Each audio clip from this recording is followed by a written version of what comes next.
नमस्कार दोस्तों, आप सभी का स्वागत है हमारे चैनल पे। और चैनल पर पहली बार आए तो आप वीडियो को पूरा जरूर देखें और इसका पीडीएफ चाहते हैं तो टेलीग्राम चैनल से जाकर ज्वाइन हो जाइएगा, जिसका लिंक आपको वीडियो के डिस्क्रिप्शन में मिलेगा, या आपको टेलीग्राम चैनल में जाकर सर्च करना है स्टडी लिंक पीडीएफ, वहाँ से भी जाकर आप ज्वाइन हो सकते हैं। तो आइए हम लोग सीधा वीडियो को शुरू करते हैं। और आज का जो पहला प्रश्न है मोस्ट इंपॉर्टेंट प्रश्न है, और ये जो आपका वीडियो है 60 यानी इससे पहले आपको 59 वीडियो आपको प्रोवाइड कर दिया गया है। तो आप चैनल पे नए तो आप वीडियो को पूरा जरूर देखें, इससे आपको बहुत ज़्यादा फायदा होने वाला है।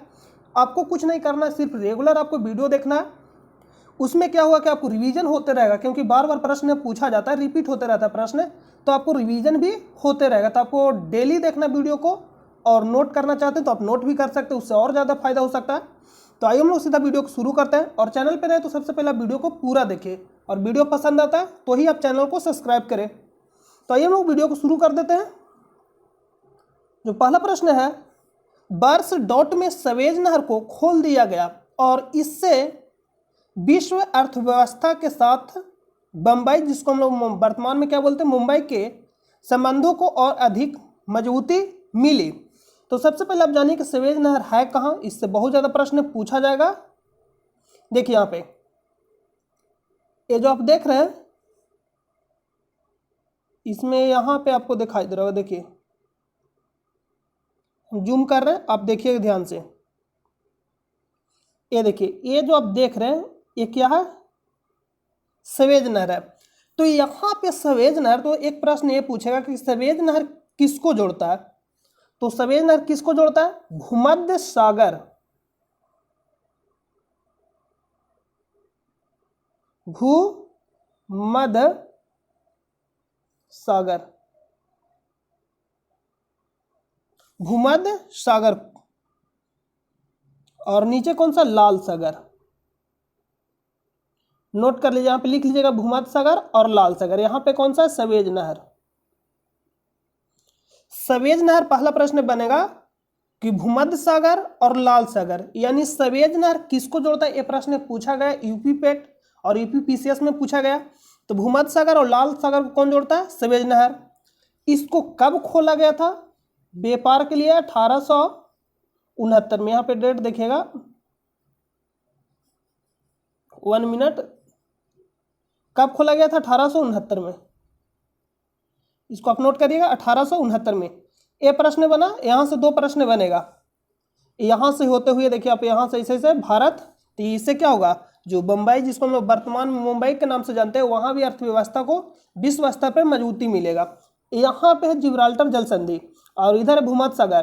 तो भूमध्य सागर की कुंजी किसे कहा जाता है, जिब्राल्टर जल संधि को। जल संधि कहने का मतलब है दो बड़े जलाशय को जोड़ना और स्थल को अलग करना। तो स्थल पूछेगा कि किसको अलग करता है, तो मैक्सिको, यहाँ पे मैक्सिको ने मोरक्को, देखिए मोरक्को और स्पेन को किसको अलग करता है, मोरक्को और स्पेन को अलग कौन करता है, जिब्राल्टर जल संधि। और जोड़ता है किसको है, अटलांटिक सागर और भूमध्य सागर को। और भूमध्य सागर का कुंजी किसे कहा जाता है, जिब्राल्टर जल संधि को। ये मोस्ट इंपोर्टेंट प्रश्न है, बहुत ज्यादा पूछा जाएगा, इसको आप नोट कर लीजिएगा। और COP 25, जिसको मतलब COP, कहां हुआ, तो स्पेन, मैड्रिड स्पेन में। लेकिन COP 25 नहीं पूछेगा, 26 पूछेगा। और COP 26 कहां हुआ, तो यहां पे देखिएगा स्कॉटलैंड है, ये क्या है, स्कॉटलैंड है। तो ग्लासगो स्कॉटलैंड में COP 26। और इसको हम लोग क्या बोलते हैं, क्लाइमेट ऑफ पार्टीज। इसको नोट कर लीजिए, जलवायु परिवर्तन से संबंधित है। ये मोस्ट इंपोर्टेंट प्रश्न है जो यहाँ पे बनेगा। और एक और प्रश्न एनटीपीसी में पूछा गया है, यहाँ पे कौन सा जल संधि है, तो यहाँ पे कौन सा है, उत्तरी सागर यानी नॉर्थ। और यहाँ पे इंग्लिश चैनल को कौन सा जल संधि जोड़ता है, ये आपको बताना है कमेंट बॉक्स में, हम आपको इसका आंसर लास्ट में बताएंगे। तो अब चलते हैं हम लोग प्रश्न पे।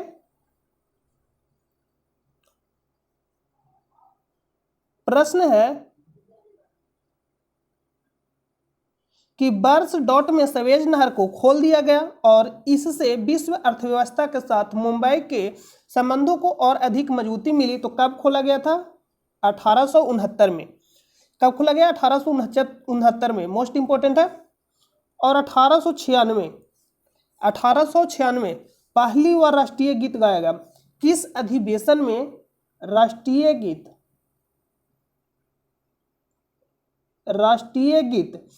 पहली बार गाया गया? किस अधिवेशन में? कोलकाता अधिवेशन में। कोलकाता अधिवेशन में कब गाया गया? 1896 में। इसको आप याद रखिएगा, मोस्ट इंपोर्टेंट प्रश्न है। और अध्यक्षता किसने किए? अध्यक्षता कौन किए थे? अध्यक्षता पूछेगा कि कौन किए, मतलब जो राष्ट्रीय गीत जो गाया गया था पहली बार कोलकाता अधिवेशन में, उसका अध्यक्षता कौन किए थे? ये भी प्रश्न पूछा जाएगा। तो पंडित बिशन नारायण धर। देखिए पंडित बिशन नारायण धर बोले क्या? नहीं, ये 1911। देखिए आप नोट यहां से करिए। एक है 1 मिनट, देखिए यहां पे एक होगा 1912। 1900 क्या होगा? 1 12 हुआ। जो कोलकाता अधिवेशन में पहली बार राष्ट्र गान को गाया गया था 1912 के कोलकाता अधिवेशन में पहली बार राष्ट्रगान को, और पहली बार राष्ट्रगीत को 1896 के कोलकाता अधिवेशन, जिसकी अध्यक्षता रहमतुल्ला सैनी किए थे। और पंडित बिशन नारायण धर कहाँ किए थे? 1912 के अधिवेशन में अध्यक्षता। तो अगला प्रश्न पे चलते हैं। नेक्स्ट जो प्रश्न है, स्वच्छ सर्वेक्षण भारत भर के शहरों और कस्बों में सफाई, साफ सफाई और स्वच्छता का एक वार्षिक सर्वेक्षण है। स्वच्छ सर्वेक्षण 2020 ने डॉट को भारत का सबसे स्वच्छ शहर घोषित किया। तो 4 वर्ष लगातार इंदौर कहाँ पड़ता है? एमपी में। मुंबई महाराष्ट्र, जयपुर राजस्थान, दिल्ली समझ ही रहे हैं, दिल्ली केंद्र शासित प्रदेश है। जयपुर को हम लोग पिंक सिटी के नाम से जानते हैं। कहाँ स्थित है? महाराष्ट्र में। महाराष्ट्र बोले क्या? नहीं, राजस्थान, याद रखिएगा। नेक्स्ट है, निम्नलिखित में से कौन सा आर्थिक भूगोल का उप क्षेत्र नहीं है? आर्थिक भूगोल कहने का मतलब है जहां से इकोनॉमिकल यानी क्या हो? इनकम हो, तो आर्थिक भूगोल का उप क्षेत्र नहीं है। तो संसाधनों का भूगोल, तो यहां से तो इनकम होगा, यानी आर्थिक भूगोल ये है। पर्यटन का भूगोल, यहां से भी आर्थिक रूप से यानी इकोनॉमिकल इनकम होगा, तो यहां से भी क्या होगा? अर्थव्यवस्था में, यहां से भी अर्थव्यवस्था में क्या होगा? योगदान मिलेगा, यानी आर्थिक इनकम होगा। तो ये भी होगा, ये भी होगा। कृषि का भूगोल, ये तो मोस्ट इंपॉर्टेंट है, इसी से देश में सबसे ज्यादा अर्थव्यवस्था में योगदान रहता है, ये तो होगा ही। राजनीतिक भूगोल कुछ नहीं होता है, सिर्फ राजनीतिक लोग लूटते हैं, तो इसका राइट आंसर क्या होगा? Option number D. नेक्स्ट है, 1857 के विद्रोह में 1857 जैसे ही आया तो आपको याद रहना चाहिए लॉर्ड कैनिंग। उस समय के वाइसरॉय कौन था? Lord Canning. लॉर्ड डलहौजी और कैनिंग में आप कंफ्यूजन कर सकते हैं, क्यों? क्योंकि जो लॉर्ड डलहौजी का जो कार्यकाल था 1848 से लेकर 1856 तक था। 1848 से लेकर 1856 तक लॉर्ड डलहौजी के कार्यकाल में क्या हुआ? हड़प नीति लागू किया किसने? ये प्रश्न भी पूछा गया। डलहौजी ने 1848 में। पहली बार रेल किसने चलाया? 1853 में डलहौजी ने। ये प्रश्न पूछेगा। और विधवा पुनर्विवाह एक्ट किसके शासन काल में पारित हुआ था? 1856 में। ईश्वर चंद्र विद्यासागर इससे संबंधित थे। और 1857 में इसका जो पद रहता है, 1857 में गवर्नर जनरल से भारत का वाइसरॉय कर देता है, मतलब कर दिया जाता है। तो अंतिम गवर्नर जनरल कौन बनेगा? लॉर्ड डलहौजी। पूछेगा भारत का अंतिम गवर्नर जनरल कौन था? लॉर्ड डलहौजी। और पूछेगा भारत का प्रथम वाइसरॉय कौन था?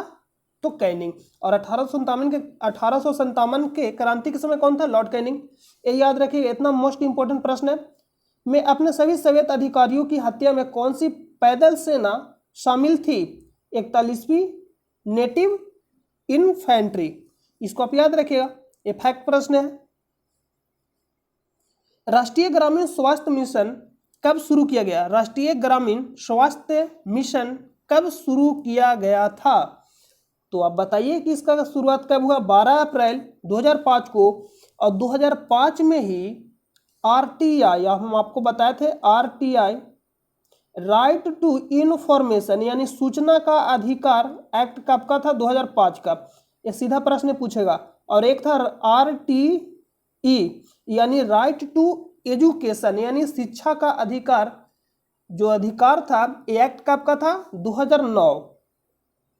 लागू पूछेगा कब से हुआ? 2010 से। शिक्षा का अधिकार एक्ट कब का था? 2009। लागू कब से हुआ? 2010 से। और सूचना का अधिकार 2005। अगला प्रश्न पे चलते हैं, इसका राइट आंसर क्या हो जाए? Option number C. नेक्स्ट है, निम्नलिखित में से किस शहर को the queen of the Arabian sea के नाम से जाना जाता है?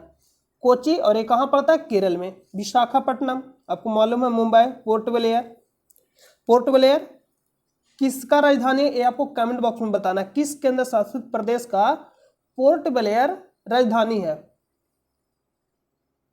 निम्नलिखित में से किस फिल्म को ऑस्कर पुरस्कार के लिए नामांकित नहीं किया गया था?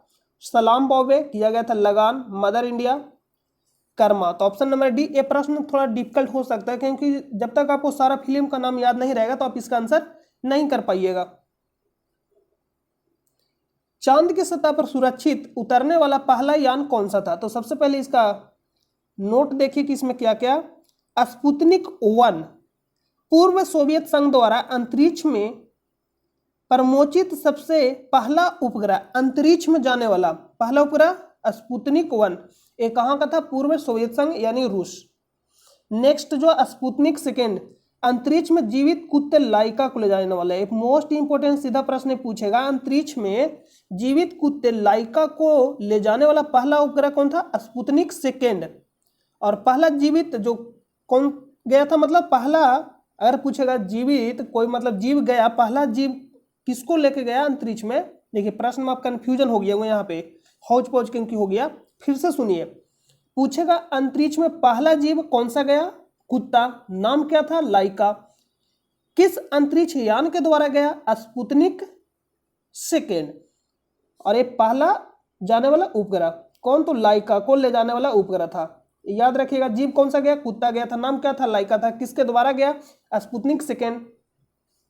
नेक्स्ट जो है स्कोर अंतरिक्ष में स्थापित पहला संचार उपग्रह, तो आप यहां से याद रखिएगा लूना 3 पहला अंतरिक्ष यान जिसने चंद्रमा के उस पृष्ठ के क्षेत्र भेजे जो पृथ्वी से दिखाई नहीं पड़ता। ये नहीं पूछा, देखिए यहां आप याद रखिए पहला मानव द्वारा पहली अंतरिक्ष यात्रा पूर्व सोवियत संघ के यूरी गागरिन ने पृथ्वी का एक परिक्रमण किया। तो ये प्रश्न मोस्ट इंपोर्टेंट है, पूछेगा यूरी गागरिन पहली अंतरिक्ष यात्रा यानी पहली अंतरिक्ष यात्री कब? 1961 वोस्टक 1 के द्वारा। कहां? तो रूस के थी, रूस थी नहीं था यानी रूस के, तो इसको आप याद रखिएगा।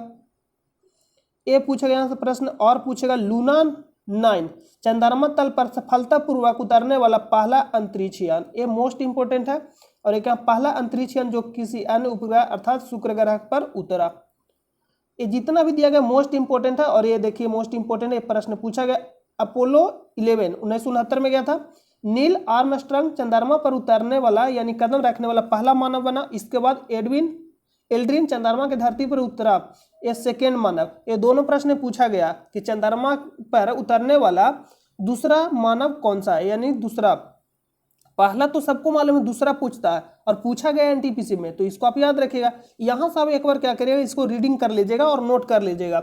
इसका पीडीएफ आपको टेलीग्राम चैनल पे दे दिया जाएगा, तो वहां से आप पढ़ लीजिएगा। तो अब हम लोग आते हैं प्रश्न पे कि प्रश्न क्या, चंद्रमा की सतह पर सुरक्षित, चंद्रमा की यानी चांद मतलब वही, चांद की सतह पर सुरक्षित उतरने वाला पहला यान कौन सा था? देखिए यहां लूना, ये देखिए यहां 9 1968 चंद्रमा तल पर सफलतापूर्वक उतरने वाला पहला अंतरिक्ष यान। तो नोट कर लीजिएगा, आंसर क्या हो जाएगा? लूना 9। और एक कब गया? कमेंट बॉक्स में आंसर बताइएगा। नेक्स्ट है, निम्नलिखित में से कौन सा स्थल सिंधु घाटी सभ्यता का हिस्सा नहीं है?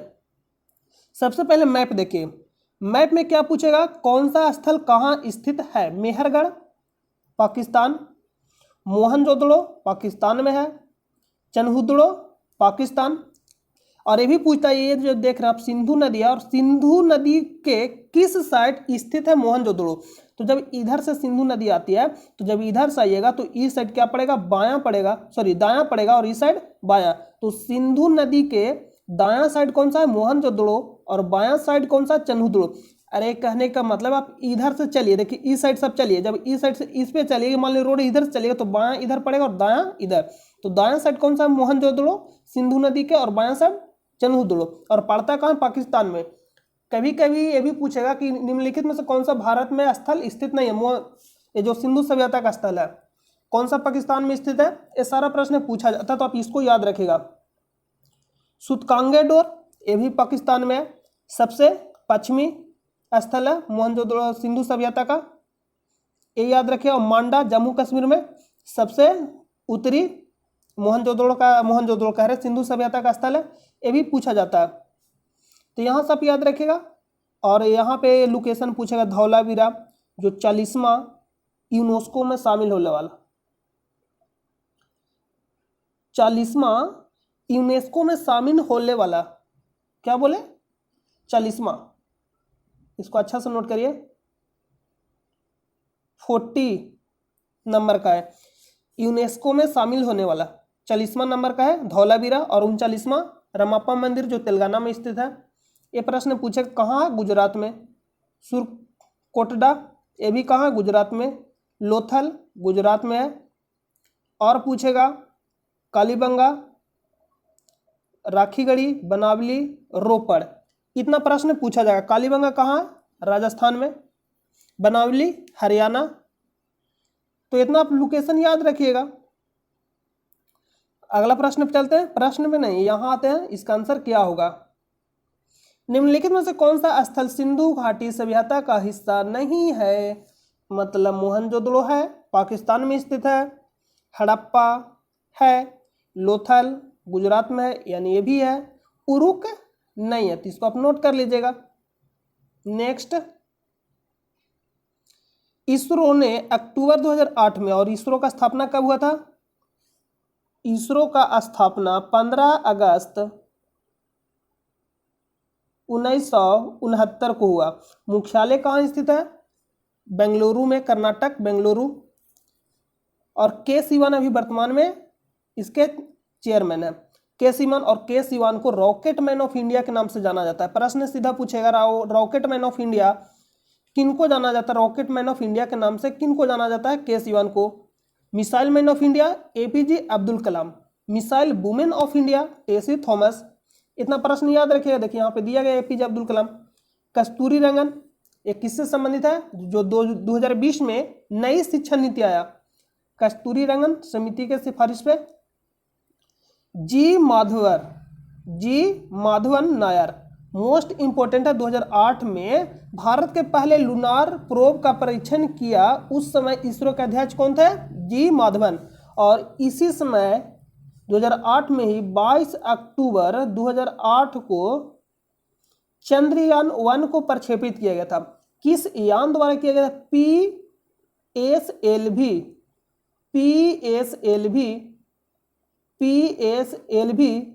C11 के द्वारा किया गया था। इसको याद रखें। उस समय भी कौन था, जी माधवन नायर। और चंद्रयान 2 का प्रक्षेपण कब किया गया, 22 जुलाई 2019 को।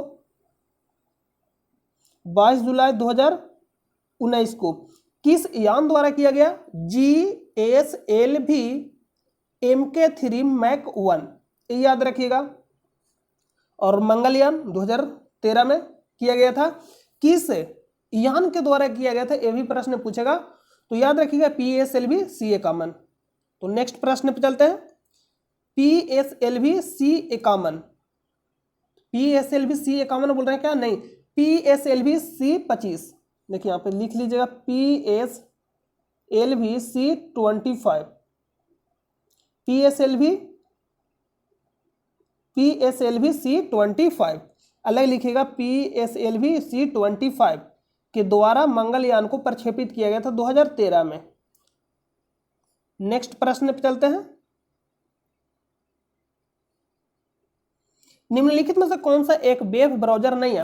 वेब ब्राउजर कहने का मतलब जैसे हम आप गूगल क्रोम, तो गूगल क्रोम हम लोग खोलते हैं तो उसमें क्या आता है, गूगल आता है। गूगल एक सर्च इंजन है जिसमें हम लोग सर्च करते हैं।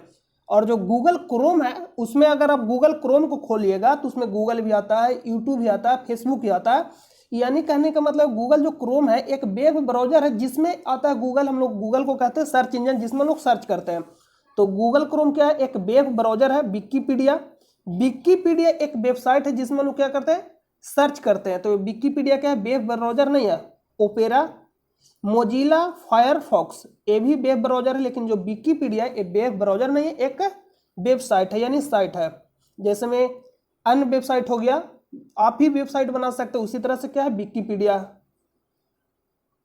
नेक्स्ट है डॉट एक सर्बियाई ऑस्ट्रेलियाई प्रेरक वक्ता है जो जन्मजात टेट्रा एमेलिया सिंड्रोम नामक रोग से ग्रस्त है, ध्यान से पढ़िएगा, जिसे चारों हाथों एवं पैरों की अनुपस्थिति वाले दुर्लभ विकार के रूप में परिभाषित किया जाता है।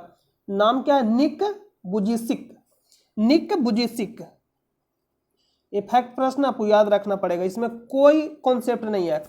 इनमें से किसे 4 बार राष्ट्र अध्यक्ष चुना गया? Vladimir Putin. और एक कहाँ का राष्ट्रपति है? रूस के राष्ट्रपति हैं, ये भी याद रखिएगा, व्लादिमीर पुतिन।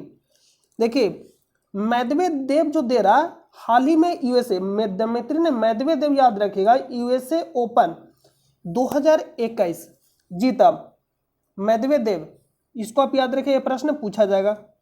इसका राइट आंसर क्या हो जाएगा? Option number B. नेक्स्ट है, निम्नलिखित में से किसे 2018 में यूनिसेफ का वैश्विक सद्भावना राजदूत नियुक्त किया गया था? 2018 का प्रश्न है तो ये तो नहीं पूछेगा, लेकिन यूनिसेफ का फुल फॉर्म पूछेगा, इसका मुख्यालय कहाँ है और ये किससे संबंधित है, ये प्रश्न पूछेगा, तो इसको आप देख लीजिए। यूनिसेफ का स्थापना हुआ था 1946 में और इसका काम क्या है? तो जो भी बच्चे हैं यानी child health, education, equality, protection, advance humanity पर क्या करना है? ध्यान देना, इसका काम है। और इसका फुल फॉर्म पूछेगा सीधा, United nation international children emergency fund. United nation international children emergency fund स्थापना कब हुआ? 1946 में। इसको आप नोट कर लीजिएगा। मुख्यालय कहाँ? Headquarter New York USA, New York USA में। तो इसका राइट आंसर क्या हो जाएगा? इसका राइट आंसर क्या हो जाएगा? ये तो आप याद नहीं रखें क्योंकि 2018 का है।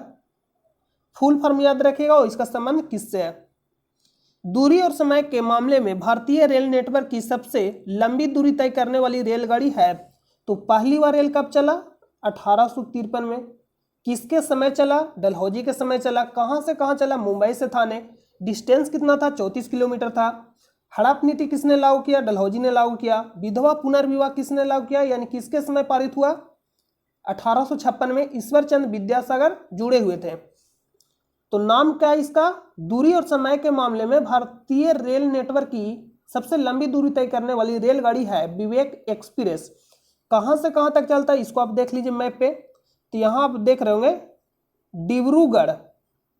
डिब्रूगढ़ से लेकर कन्याकुमारी तक, याद रखिएगा, डिब्रूगढ़ से लेकर कन्याकुमारी तक।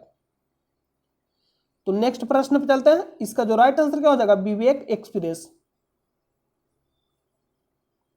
भारत में हरित क्रांति के सफलतापूर्वक निष्पादित करने का श्रेय डॉट को जाता है। देखिए नाम पूछेगा, हरित क्रांति का जनक किसे कहा जाता है? हरित क्रांति का जनक पूछेगा किसे कहा जाता है भारत में? तो एमएस स्वामीनाथन। भारत में पूछेगा कि हरित क्रांति का जनक किसे कहा जाता है? एमएस स्वामीनाथन। सिर्फ पूछेगा हरित क्रांति का जनक किसे कहा जाता है, भारत मान लीजिए नहीं लगाया तो सिर्फ पूछेगा कि हरित क्रांति का जनक किसे कहा जाता है। इसका कहने का मतलब है कि पूरा आपको विश्व में लेकर चलना है। तो विश्व में क्या हो जाएगा? नॉर्मन बरलॉग विश्व में, और भारत में एमएस स्वामीनाथन। और श्वेत क्रांति के जनक किसे कहा जाता है भारत में? श्वेत क्रांति के जनक डॉक्टर वर्गीज कुरियन को। नेक्स्ट प्रश्न पे चलते हैं। दक्षिण अफ्रीका से वापस लौटने के पश्चात महात्मा गांधी फरवरी 1916 में डॉट के उद्घाटन के समय पहली बार सार्वजनिक रूप से आम जनता से रूबरू हुए थे। बनारस हिंदू विश्वविद्यालय का स्थापना कब हुआ था? 1916 में। सीधा प्रश्न पूछेगा कि बनारस हिंदू विश्वविद्यालय का स्थापना कब हुआ? 1916 में। कौन किए थे? मदन मोहन मालवीय। इसको आप नोट कर लीजिएगा। अगला प्रश्न चलते हैं। अगला प्रश्न समाप्त हो गया। तो हम उम्मीद करते हैं कि आपको यह वीडियो अच्छा लगा होगा, और चैनल पर नए तो चैनल को आप सब्सक्राइब कर ले, और इसका पीडीएफ लेना चाहते हैं यानी डाउनलोड करना चाहते हैं तो टेलीग्राम चैनल से जाकर ज्वाइन हो जाइएगा, जिसका लिंक आपको वीडियो के डिस्क्रिप्शन में मिलेगा, या सर्च कर लीजिएगा टेलीग्राम चैनल में जाकर स्टडी लिंक पीडीएफ, वहां से भी जाकर आप ज्वाइन हो जाइएगा। तो हम मिलते हैं नेक्स्ट वीडियो में, और वीडियो को शेयर आप जरूर करिएगा, और चैनल पर नए तो वीडियो पसंद आए तो ही आप चैनल को सब्सक्राइब करिएगा, अन्यथा कहीं कोई प्रॉब्लम नहीं है। तो मिलते हैं नेक्स्ट वीडियो में, तब तक के लिए नमस्कार।